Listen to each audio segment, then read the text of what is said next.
When the Twitter-in-chief castigated Senate Republicans as total quitters for failing to repeal the Affordable Care Act, he couldn't have been more wrong. In fact, they showed zombie-like relentlessness in their determination to take healthcare away from millions of Americans, shambling forward despite devastating analyses by the Congressional Budget Office, denunciations of their plans by every major medical group, and overwhelming public disapproval. Senator Lindsey Graham on Thursday, speaking about the proposal to repeal the Affordable Care Act. Cliff Owen. Associated Press put it this way: Senator Lindsey Graham was entirely correct when he described the final effort at repeal as terrible policy and horrible politics, a disaster and a fraud. He voted for it anyway, and so did 48 of his colleagues. So where did this zombie horde come from who ate Republicans' brains? As many people have pointed out, when it came to healthcare, Republicans were basically caught in their own web of lies. They fought against the idea of universal coverage, then denounced the Affordable Care Act for failing to cover enough people. They made skin in the game, i.e., high out-of-pocket costs, the centerpiece of their healthcare ideology, then denounced the act for high deductibles. When they finally got their chance at repeal, the contrast between what they had promised and their actual proposals produced widespread and justified public revulsion. But the stark dishonesty of the Republican jihad against Obamacare itself demands an explanation. For it went well beyond normal political spin. For 7 years a whole party kept insisting that black was white and up was down. And that kind of behavior doesn't come out of nowhere. The Republican healthcare debacle was the culmination of a process of intellectual and moral deterioration that began 4 decades ago, at the very dawn of modern movement conservatism, that is, during the very era anti-Trump conservatives now point to as the golden age of conservative thought.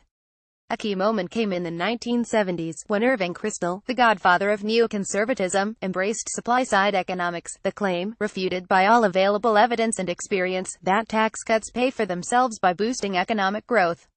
Writing years later, he actually boasted about valuing political expediency over intellectual integrity. I was not certain of its economic merits but quickly saw its political possibilities. In another essay, he cheerfully conceded to having had a cavalier attitude toward the budget deficit, because it was all about creating a Republican majority, so political effectiveness was the priority, not the accounting deficiencies of government. The problem is that once you accept the principle that it's okay to lie if it helps you win elections, it gets ever harder to limit the extent of the lying, or even to remember what it's like to seek the truth. The right's intellectual and moral collapse didn't happen all at once.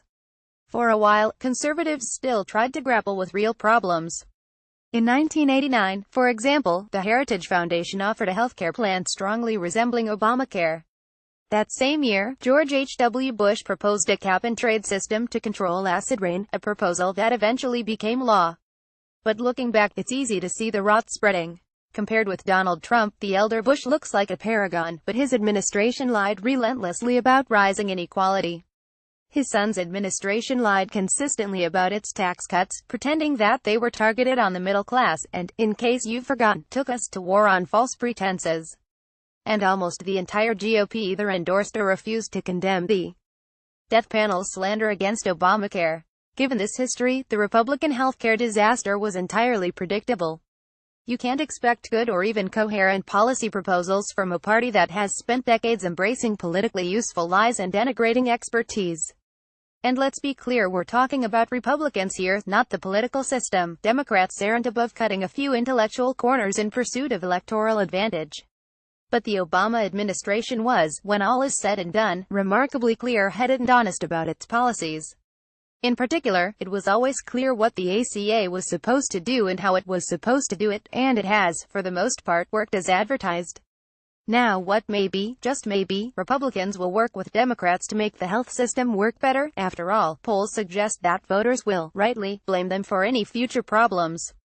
But it wouldn't be easy for them to face reality even if their president wasn't a bloviating bully. And it's hard to imagine anything good happening on other policy fronts, either. Republicans have spent decades losing their ability to think straight, and they're not going to get it back anytime soon.